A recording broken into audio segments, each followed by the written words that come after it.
Commission ظاہر کرنا ضروری ہے، یہ ہماری کوئی گفتگو نہیں ہوئی جی، ٹھیک ہے. اللہ نے چاہا تو آپ 10 سال بعد بھی یہ سوال کریں گے، جب بھی یہی جواب دوں گا میں نے یہ عرض کیا ہے کہ چیز جتنے کی بک رہی ہے جی، مطلب سامنے والے نے جو قیمت بولی ہے وہ قیمت ظاہر کرنا ضروری ہے. ٹھیک. دو رخ نکلتے ہیں نا جی بھئی، ایک ہے بیچنے والا، ٹھیک ہے، ایک ہے خریدنے والا. صحیح. خریدنے والے کو یہ نہ جا کر کہے کہ بیچنے والا یہ 50 لاکھ کی بیچ رہا ہے، ٹھیک ہے، جبکہ بیچنے والے نے یہ کہا ہو کہ 40 لاکھ کی بیچ دو. ٹھیک ہے، اگر یہ اس طرح کہتا ہے تو یہ ٹاپ رکھنا چاہتا ہے، ٹھیک ہے، یہ اس کا خیانت ہوگا. جی. پہلی صورت یہ ہے. دوسری صورت یہ ہے کہ 40 کے بجائے 45 لاکھ کی یہ بیچ آتا ہے، لیکن بیچنے والے کو بتاتا ہی نہیں ہے. صحیح. بیچنے والے کو بتاتا ہی نہیں ہے.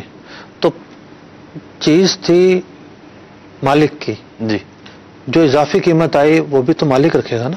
ٹھیک تو ہے، نمائندہ تھا. ٹھیک ہے، جب یہ اس کو کمیشن اسی کام کی دی جا رہی ہے کہ چیز بکوائے، تو یہ اوپر کے پیسے رکھنا اس کے لیے کیسے حلال ہو سکتا ہے؟ کوئی شیئرنگ ہی نہیں ہے ایکسٹرا. جی. پھر ہم نے تیسری صورت ایک بیان کی تھی، وہ یہ بیان کی تھی کہ جب مالک جو ہے پراپرٹی کا یہ آپشن دے دے کہ 50 لاکھ روپے کی مجھے بیچنی ہے، اتنے % آپ کی کمیشن ہوگی، کمیشن کے علاوہ اگر مہنگی بکتی ہے تو سارے پیسے آپ کے. تو اس صورت کے اندر اس کو سامنے والے کو یہ بتانا ضروری نہیں ہے کہ پارٹی نے مجھے یہ کہا ہے. جس طرح میں نے یہ مثال دی تھی کہ اگر مالک یہ کہتا ہے کہ بھئی 10 سے 12 کے درمیان بیچ دینا، جی، تو وہ جا کے 12 بولے گا، پھر کم آئے گا، پھر کم آئے گا. تو لیکن جتنے مالک کو دینے ہیں پہلی صورت میں اس کا بتانا ضروری ہے. دوسری صورت کے اندر جب اوپر کے پیسوں کو بطور انعام اس کے لیے مقرر کر دیا گیا ہے، جی، اس کا بتانا خریدنے والے کو ضروری نہیں ہے. جی. مفتی صاحب، آپ نے ایک بات یہ بھی فرمائی تھی جواب میں کہ دوسری صورت میں کہ جو کمیشن ہے اس کا وہ کچھ نہ کچھ طے ہو جائے، جیسے آپ نے جی. فرمایا 0.5%، تو اس سے اس کو بھی شاید آپ کو غلط فہمی ہو. ان کا ایک اور سوال تھا، پارٹنرشپ بہت سارے لوگ مل کر کرتے ہیں، بہت سارے مل کے کرتے ہیں وہ، اور ایک کا نام لیتے ہیں کہ یہ کمیشن لے رہا ہے. یہ سمجھ سکا ہوں میں کہ ایک گروپ ہے، بہت سارے لوگ جو ہے کمیشن پہ کام کر رہے ہیں، لیکن انہوں نے بتایا کسی ایک کا نام. دیکھیں پہلے تو کمپنی سسٹم سمجھنا ہوگا نا. جی. کمپنی جب بھی کوئی بنتی ہے نا، جی، مختلف اصولوں پہ بنتی ہے. ٹھیک ہے. کاروباری کمپنیاں بنتی ہیں کیپٹل ملا کر، ٹھیک ہے. 2 افراد کیپٹل ملاتے ہیں، شراکت والی کمپنیاں. جی. کیپٹل ملانے کے بعد کام شروع ہو جاتا ہے. صحیح. جو بروکر ہیں یہ ان کی 2 بروکر اگر ہیں، 2 سے زیادہ بروکر ہیں، جی، ان کی بھی پارٹنرشپ ہوتی ہے. ٹھیک ہے. آپ نے دیکھا ہوگا کہ ریل اسٹیٹ پہ آپ کو اکیلا بندہ بیٹھا ہوا کمی نظر آئے گا. ٹھیک ہے. ٹھیک ہے. تو ریل اسٹیٹ کے کام کو بھی 2-3 لوگ مل کے شروع کرتے ہیں. ٹھیک ہے. تو یہ تینوں لوگ برابر، یہ تینوں لوگ پارٹنر ہوتے ہیں. ٹھیک ہے. تو شرکت کی یہ قسم کہلاتی ہے شرکت بالعمل. ٹھیک ہے. اس میں کوئی انہوں نے انویسٹ نہیں کی، ٹھیک ہے. یہ آ کے بیٹھ گئے ہیں کہ اپنی محنت کریں گے سارے، اور جو بھی نفع ہوگا وہ برابر ہوگا سب کا. صحیح. ایک صورت تو یہ بنتی ہے جب انہوں نے پہلے سے کمپنی بنا رکھی ہے تو پھر یہ اس سے کام کر رہے ہیں. لیکن ایک صورت اس سے ہٹ کر آتی ہے. جی. وہی آتی ہے کہ پہلے سے تو کوئی انڈرسٹینڈنگ نہیں تھی، جی، لیکن کسی ایک ڈیل کے اندر 2-3 لوگ مل گئے. ٹھیک ہے. تو پھر یہ دیکھا جائے گا کہ ان تینوں لوگوں کا جو ملنا ہے اس کی کیا حیثیت ہے. ٹھیک ہے. کس کیفیت میں ملے، کس طور پر ملے ہیں، کوئی کام بھی کر رہے ہیں کہ نہیں کر رہے. پہلے والی صورت تو کلیئر ہے، لیکن دوسرے والی صورت میں تفصیل ہے. ٹھیک. وہ انہیں بتانا پڑے گی کہ اگر دوسرے والی صورت تھی تو اس میں کیا صورتحال تھی. ٹھیک ہے. ایک کال اور شامل کرتے ہیں، اور یہاں پہ میں یہ کر دوں کیونکہ انہیں تھوڑا سا ابہام ہوا ہے. تو کل دوپہر پیر کے دن دوپہر 1 بجے سلسلہ ریپیٹ ہوتا ہے، آپ وہاں سے یہ دیکھ سکتے ہیں. پھر منگل اور بدھ کی درمیانی شب رات کو 3 بجے بھی سیکنڈ ریپیٹ ہوتا ہے، وہاں سے بھی دیکھ سکتے ہیں. نہیں، کل کا بھی انتظار کرنے کی ضرورت نہیں ہے. ہمارے سلسلہ مدنی چینل پر، مدنی چینل کے فیس بک پر، مدنی چینل کا ایک فیس بک پیج ہے مدنی چینل لائیو، اس پر لائیو آ رہا ہوتا ہے، آپ تھوڑی دیر بعد دیکھ سکتے ہیں. ٹھیک ہے جی. کال دیجیے. میرا سوال ہے، ہم کسی بندے کو 1 لاکھ روپیہ دیتے ہیں، اسے کہتے ہیں کہ ہمیں 3 سے 4 ہزار روپیہ پر منتھ دے، تو اس میں فلکچویشن ہے کہ 3 سے 4 ہزار فکس نہیں ہے، کیا یہ سود ہوگا یا جائز؟ بلا شبہ سود ہوگا. ہمارے 2-3 منٹ ایک دو سود ہونے کی وجہ میں پہلے سوال میں عرض کر چکا ہوں جی. آج کا جو پہلا سوال تھا وہی آخری ہے کہ یہ قرضہ دینا ہے، قرضہ دے کر کوئی 1 روپیہ بھی نفع لیتا ہے نا، وہ بھی سود ہے. کاروبار کریں، کاروبار کے اندر جو ہے وہ رقم فکس نہیں کی جاتی، کاروبار کے اندر تناسب مقرر کیا جاتا ہے، اور تناسب مقرر کر کے بھی کاروبار کی بنیاد پر دیا جاتا ہے. اگر نفع ہوا تو مل جائے گا، نہیں ہوا تو نہیں ملے گا، اور 1-1 روپے کا حساب رکھا جاتا ہے. ایک ہوتا ہے ایک تنہا آدمی کا کام، تنہا آدمی خود مختار ہے، جیسے چاہے کام چلائے. دوسرا ہوتا ہے کسی کو ساتھ ملا کر کام کرنا. جب آپ کسی انویسٹر سے پیسہ لے لیتے ہیں تو پھر آپ باؤنڈ ہو جاتے ہیں، ایک ایک پائی کو ریکارڈ میں لے کر آئیں گے اور 1-1 پیسے کا حساب کریں گے اور پورا بک بنائیں گے. بک بنانے کے بعد پھر نفع اور نقصان کی شریعت کے جو اصول و ضوابط ہیں اس کے مطابق تقسیم کریں گے. اور اگر آپ اس طرح نہیں کرتے، بس کبھی کم دے دیا، کبھی زیادہ دے دیا، کبھی کم دے دیا، کبھی زیادہ دے دیا، یہ کاروبار نہیں ہے. یا آپ نے گویا کہ اس سے قرضہ لیا ہے اور قرضے پہ اس کو نفع دے رہے ہیں. مدنی چینل کے ناظرین، جیسے کہ عرض کیا کہ مفتی صاحب نے تو بہت ہی آسان بتا دیا آپ کو. یہ بھی یہی کہ مدنی چینل کا جو لائیو پیج ہے اس پہ ہمارے عموماً جو لائیو سلسلے مدنی چینل پر آتے ہیں تو یہ وہاں پہ بھی دیے جاتے ہیں، لائیو دکھائے جاتے ہیں، وہاں سے آپ دیکھ سکتے ہیں، وہاں پہ سیو ہوتے ہیں، محفوظ ہوتے ہیں، وہاں سے دیکھ سکتے ہیں انشاءاللہ عز و جل. مدنی چینل پہ جو دیکھنا چاہتے ہیں تو ان کے لیے کل دوپہر کو 1 بجے فرسٹ ریپیٹ ہوگا، اور منگل اور بدھ کی درمیانی شب رات کو 3 بجے سیکنڈ ریپیٹ ہوگا، وہاں پہ دیکھ سکتے ہیں انشاءاللہ عز و جل. آئندہ اتوار کو حسب معمول باب المدینہ کراچی کی مغرب کی نماز کے کم و بیش آدھے گھنٹے کے بعد ہمارا سلسلہ لائیو ہوگا. اللہ رب العزت ہمیں عمل کرنے کی توفیق عطا فرمائے. تاجر جو متقی ہو، جو سچ بول